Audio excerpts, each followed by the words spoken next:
ఈ రోజు నుంచే టుడే ఆన్వర్డ్స్ ఆఫ్టర్ 8:39 గుంపులుగా పిల్లలు ఎవరైనా ఉన్నా గంజాయిలు తీసుకుంటున్నట్టుగా రోడ్డు పక్కన ఉన్న చీకట్లో ఉన్న మీకు నచ్చిన పని చేయండి అని పోలీసులు వాళ్ళకి నేను క్లియర్ ఇన్స్ట్రక్షన్ ఇచ్చాను.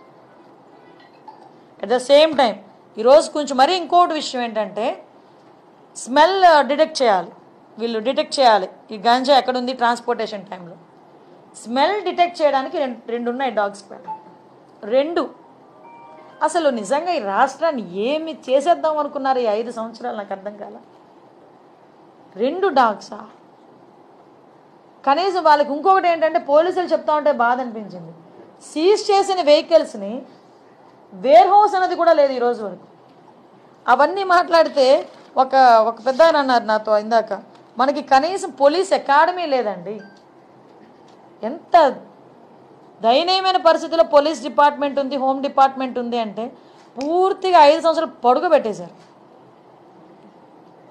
మీకు పోలీస్ అకాడమీ కట్టడానికి సెంట్రల్ గవర్నమెంట్ ఫండ్ 500 కోట్లు కర్నూలు దగ్గర మనకి అక్కడ అలాట్ అయింది.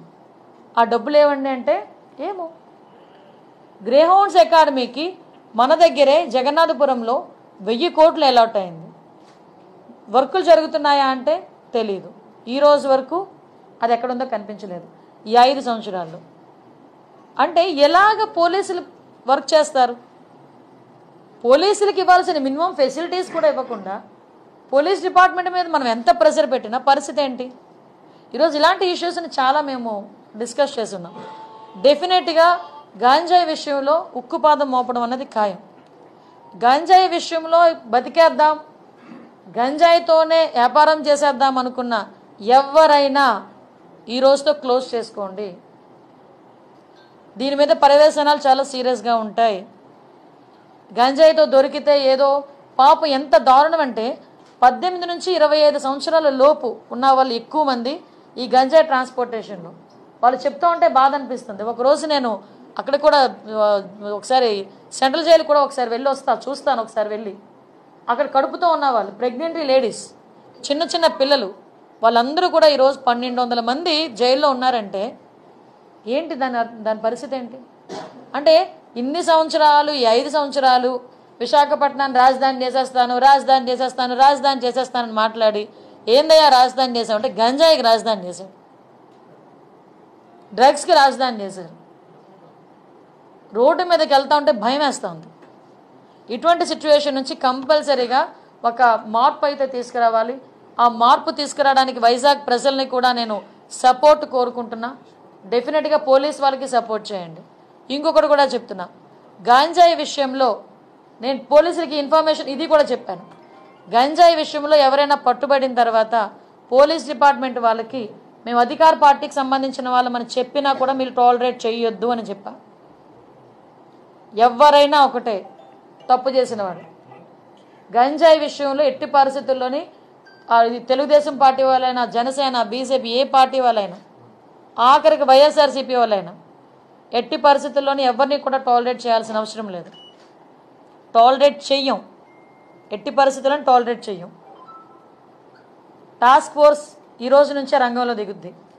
చెక్ పోస్టులు పెంచుతున్నాం. చెక్ పోస్టుల దగ్గర సీసీ కెమెరాస్ కూడా మేము అరేంజ్ చేసుకోవడానికి సిద్ధపడుతున్నాం. చెక్ పోస్టుల దగ్గర సీసీ కెమెరాస్తో పాటు దాన్ని మానిటర్ చేయడానికి ఆల్రెడీ కంట్రోల్ రూమ్స్ దగ్గర ఉన్నాయి. కాకపోతే నాకు ఎంత బాధ అనిపిస్తుందంటే ఇవన్నీ మేము చేయగలమని వాళ్ళు చాలా కాన్ఫిడెంట్గా చెప్పారు పోలీసులు. కానీ ఈరోజు సిటీలోనే చూస్తే 1700 సీసీ క్యామ్స్ ఉంటే 700 పనిచేస్తున్నాయట. ఏంటి అంటే మెయింటెనెన్స్కి డబ్బులు లేవు. ఈ 5 సంవత్సరాలు పోలీస్ స్టేషన్ మెయింటెనెన్స్కి డబ్బులు లేవు. వాళ్ళు ఇచ్చే 8,000 రూపాయలు కూడా 5 సంవత్సరాలు ఇవ్వలేదు. ఏమైపోయిందండి ఈ డబ్బంతా? ప్రతి నెల 8,000 రూపాయలు వాళ్ళకి వచ్చే మెయింటెనెన్స్ అంటే స్టేషనరీకనో దేనికనో ఖర్చులకనో దేనికనో వెళ్తే దానికి కూడా 8,000 రూపాయలు కూడా ఈరోజు వరకు లేవు. ఏఆర్ ఎవరైనా వాళ్ళని విఆర్లో పెడితే పని చేయించుకుంటారు కానీ జీతాలు ఇవ్వరు పోలీసులకి. ఈ 5 సంవత్సరాల దుస్థితి అది పోలీసుల దుస్థితి. నాకు ఆశ్చర్యకరమైంది ఏంటంటే ఇది పొలిటికల్. ఆశ్చర్యకరమైంది ఏంటంటే ఇన్ని ఫెసిలిటీస్ లేకపోయినా మాలాంటి వాళ్ళ దగ్గరికి వచ్చి ఎందుకు అరెస్టులు చేసేవారో మాకైతే అర్థం కాలేదు. పోలీసులు ఎందుకు అంత ప్రాణం పెట్టి పనిచేశారు? ఏమీ కల్పించకపోయినా పోలీసులను పెట్టి అంత ప్రాణం పెట్టి పనిచేశారే. మరి అన్ని ఫెసిలిటీస్ కల్పిస్తే మరి ఇంకెలా పనిచేస్తారో చూడాలి. ఏమో చూడాలి.